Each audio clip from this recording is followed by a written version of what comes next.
I've been thinking about communication, how different people talk differently according to the situation, the context. People don't treat everybody the same. People don't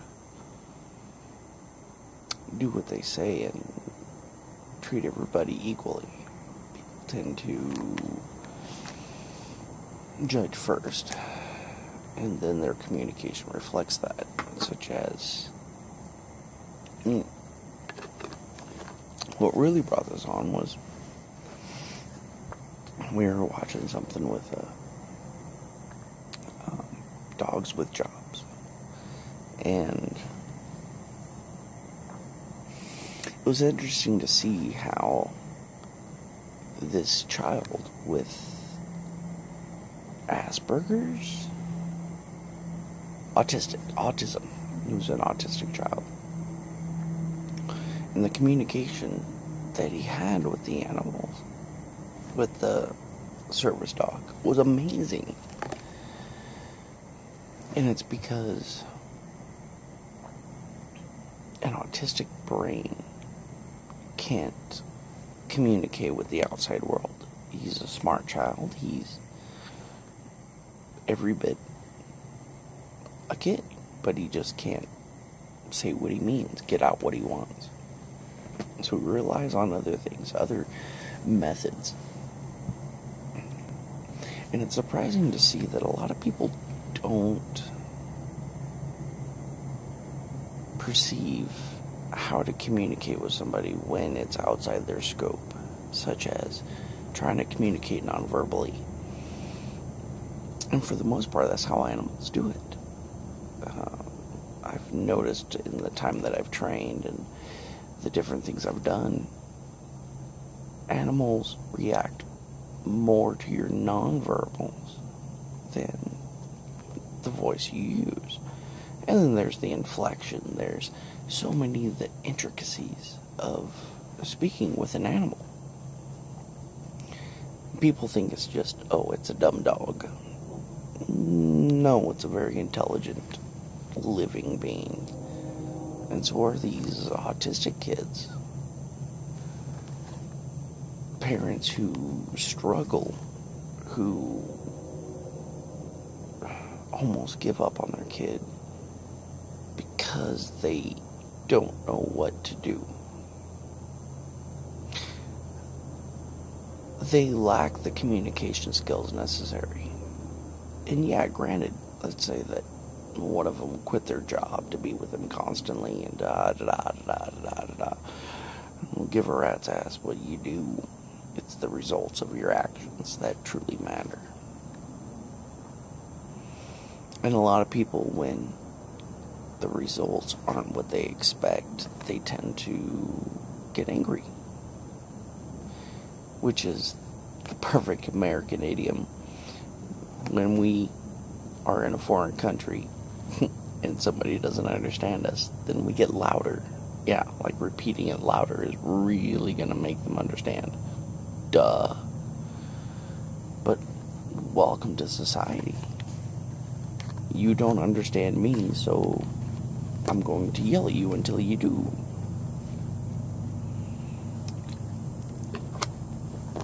Or even pondering the ability of somebody else to use different methods to achieve the same goal almost seems offensive to American society. Almost seems counterintuitive. I mean, as Americans, we expect the worst. And we don't hope for the best. We just expect the worst, and that's what's going to happen. And when you're trying to talk to people and you start assuming the worst, how can you have a communication? How can you have a discussion with somebody if they're automatically wrong? Anything they say or do is wrong because they have a different viewpoint. You know, 2 plus 2 is 4. 3 plus 1 is 4. 5 minus 1 is 4. 6 minus 2. 10 minus 6. All these different ways to achieve the exact same goal. And every single one of them is correct in the correct context. Granted, you don't want to sit there and beat somebody silly because they made a simple mistake. But if this person is attacking you, if this person is going to do harm against you or others, violate somebody's freedom, then yes, physical restraint is required. Violence is never okay, ever. But there is defense, there is a maintenance of freedom, a fight for freedom. I still remember my oath.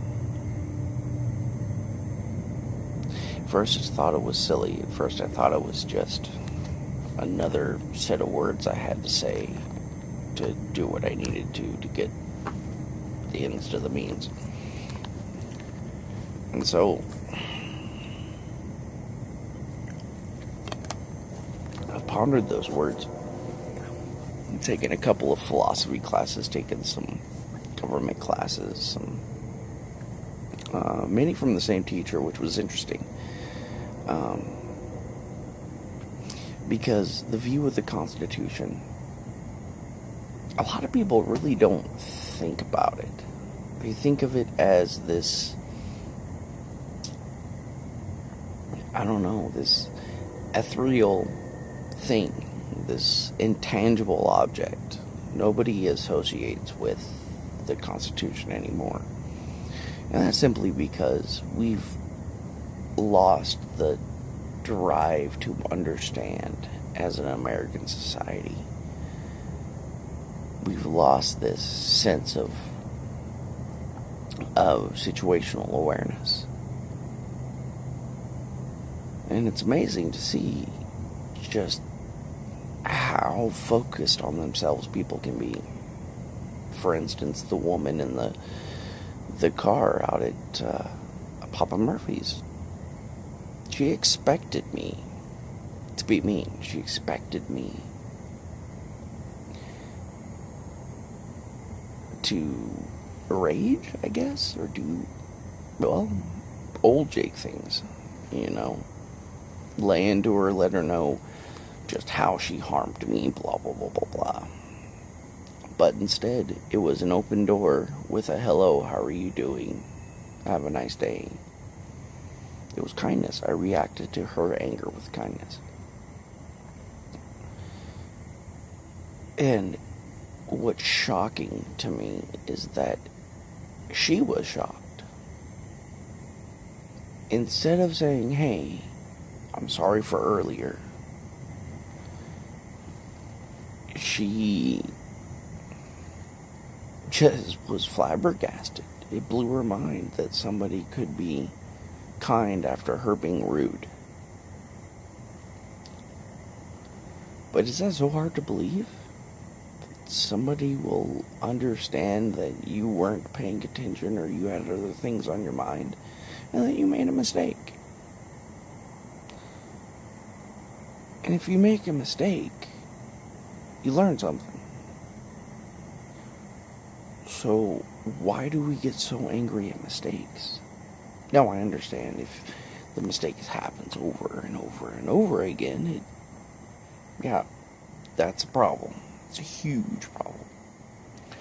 But if you make one mistake and you learn from it and you never make it again, why does it need to be such a big deal? Why does it need to be so glorified in anger? Why do we have to celebrate people's mistakes instead of their accomplishments? We tend to focus on the negative and tell people that they're doing wrong. But there's not that many attaboys. I mean, people bust their ass. People have struggles. And all they want, it's not the appreciation, it's the acknowledgement.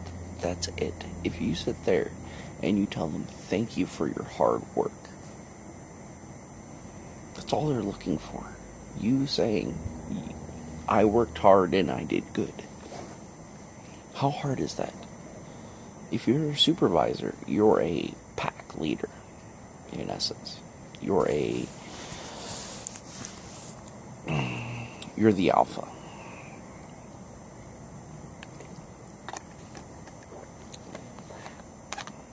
So, the only way to properly handle people is with three things. Three. Discipline, not punishment.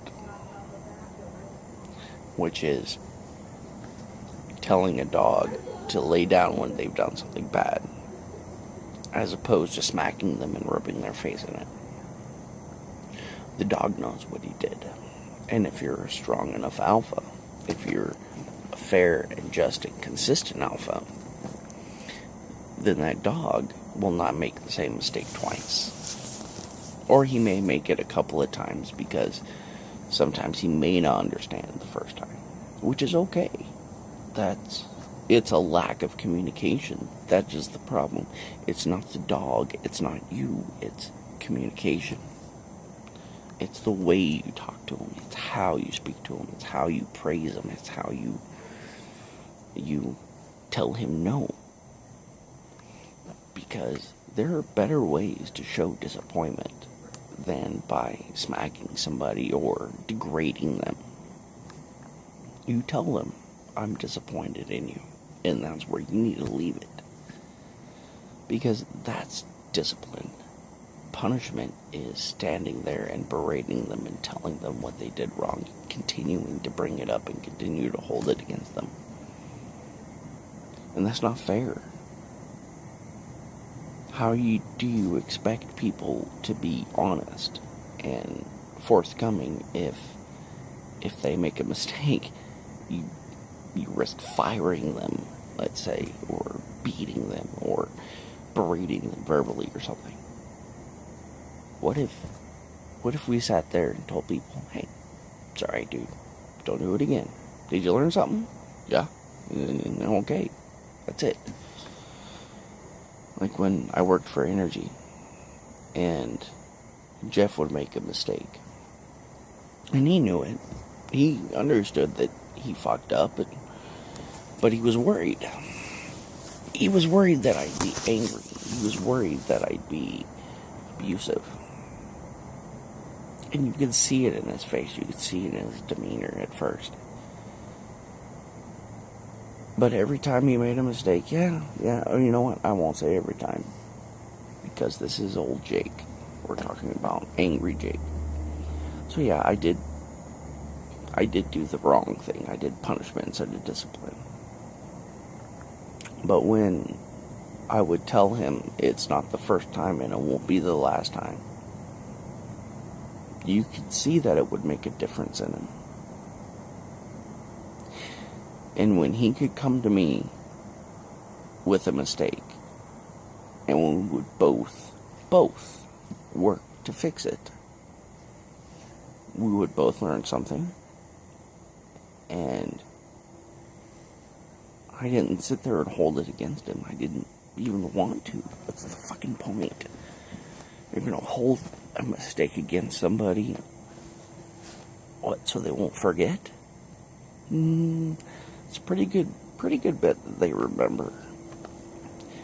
And if they continue to do the same thing, now it's time to start talking about firing. It's time to talk about, hey, what's going on? Why are you,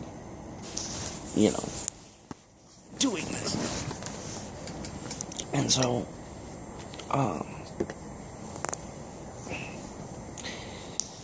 how we talk to people is very, very, very important.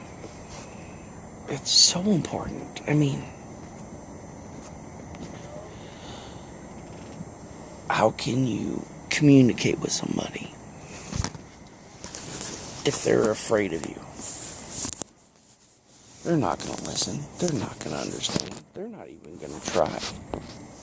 Why should they? You're just cruel.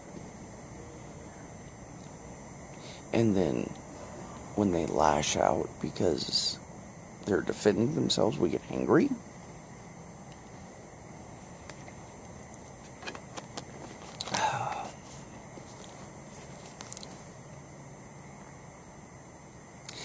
Anger leads to punishment. Understanding leads to discipline.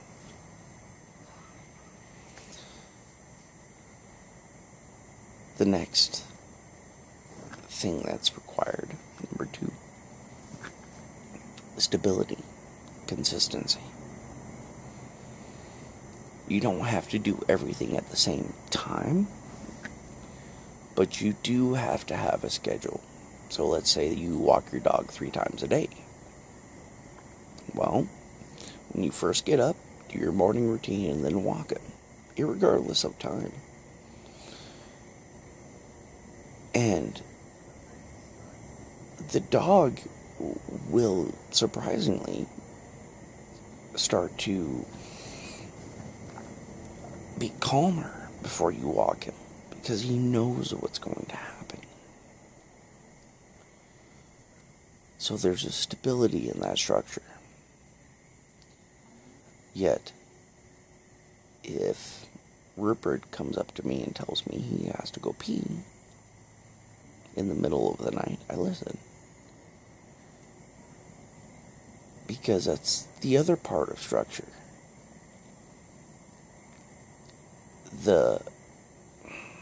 Both the alpha and the beta, or Charlie, whichever one, need to have that open door, that free communication for the stability. Because there's going to be exceptions to the rule. There's always going to be an exception to the rule. So, why don't we, instead of things having to happen a certain way, why aren't we flexible? And that flexibility increases stability. Because now, everybody knows that if something happens, there's a plan. There's going to be a light at the end of the tunnel. It's not going to be dark like everybody's afraid of. You give them that stability. And then you give them a form of love. That's the third thing. Number 3. 3 after a dose. So, you have to give affection. You can't just be cold and distant. If you're cold and distant, people tend to not trust you. People tend to shy away from you because you're not communicating, you're not talking, you're not expressing what's going on to these people. So you have to give them a sort of love, and that's the attaboys, that's the good job, that's the hey guys, you worked hard, let me go buy you dinner, or hey, I got donuts for everybody. That's a form of love. That's a form of caring. And when your pack feels cared about, they will follow, no matter what. They could be half dead, and they will still crawl through the mud for you, as long as you adhere to those 3 things.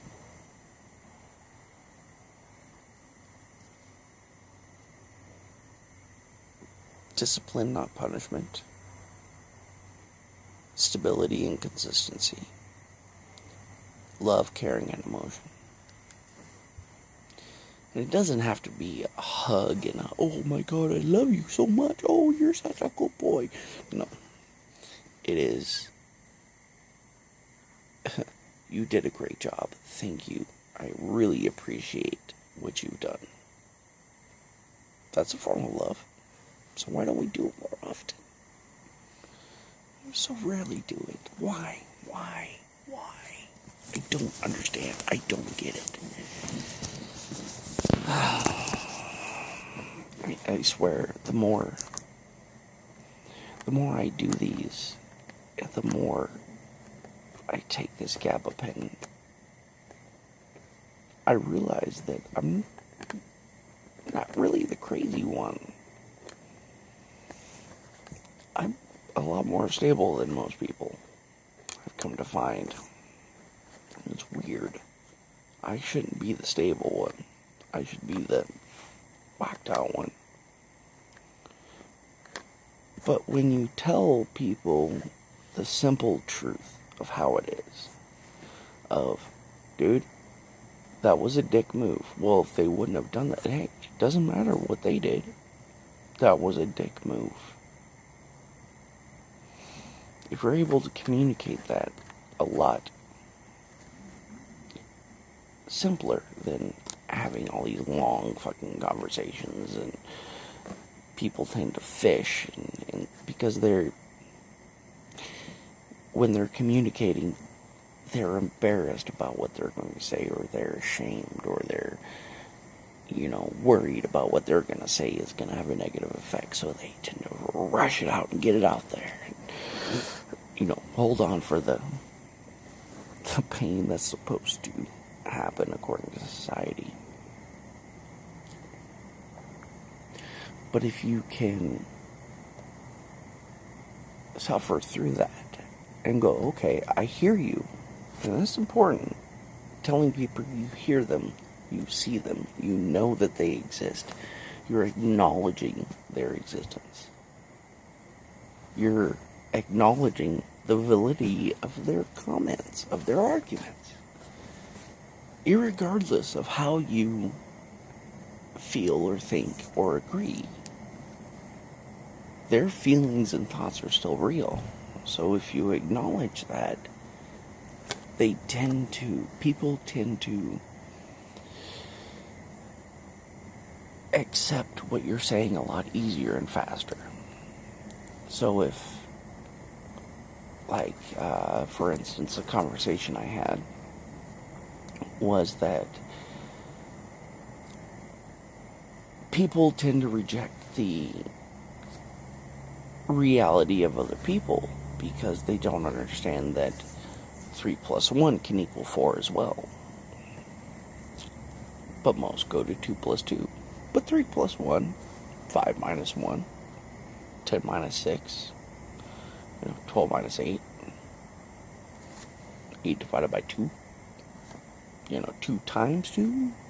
There's a whole bunch of ways to get to 4. But we tend to balk. We tend to We tend to balk against people who have other opinions and other ways of doing things.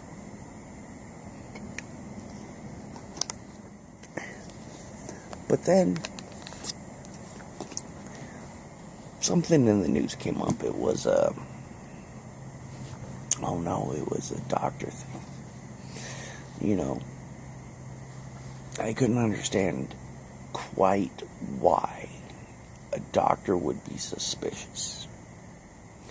Because they're worried about drug-seeking behavior. And they said, why would someone wait 8 hours just for painkillers? And it was one of those comments that all I could do was just look and then go, but you're normal and rational in thinking this. Think irrationally, think abnormally, think of those people that will suffer through 8 hours of torture just to get high. And then that's a whole nother thing, changing your state of mind. But as far as communication goes, I believe there's a huge lack of communication these days with just people. And my experience is